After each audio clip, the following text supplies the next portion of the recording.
How's it going, everybody? My name is Trey and I am here to teach you 3 tips on how to get started with your pet waste removal business. Be sure to like this video and subscribe if you find this information useful or if you're looking to start your own pet waste removal business. So tip number 1.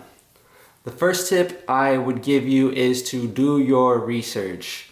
That means researching the demographics of your city, researching all of the pet services businesses around your area, just to ensure that you have a low amount of competition and that you have enough people to target for your business.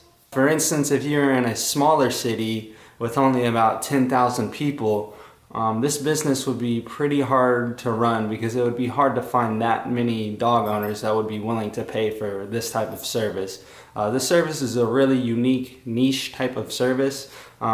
So odds are you're not likely to get too many people, but just a small amount of a population of my city, for instance. There's 120,000 people where I live in Evansville, Indiana, and I have 65 customers. And that brings me in $3,300 per month just from those 65 customers. So you only need a tiny bit of the population, but you want to ensure that there are enough people in your city. My next tip on starting up with this business is to save up enough money.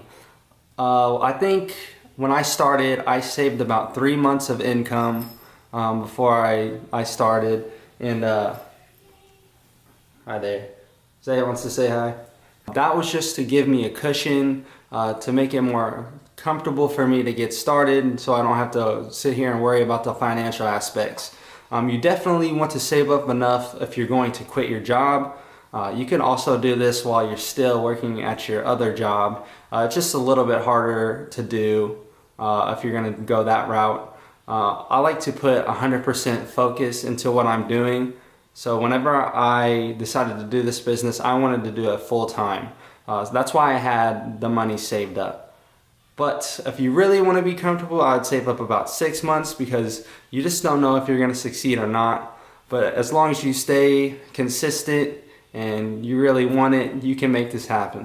You also want to save up because in the beginning you're going to want to market to establish your brand, get your brand recognized by the people in your city. It's not the hardest, most difficult thing to do. I feel like the cheaper way to do this would be to just simply create some brochures, maybe on Vistaprint or another site, and then to take those to the local pet businesses in your city. That can get your name out there. My third tip would be to go ahead and think of a name. Your name is one of your most important aspects of your business because that's what everyone sees. And that recognizes your brand more than anything. My name for my scooping business is Scoop Pros. Nice and simple. You don't have to think of anything super crazy or anything, but there's a lot of funny names I'm sure you can think of with a scooping business. The name of your business is also very important for SEO, which is search engine optimization. You want to be able to have people, your target customers, be able to find you.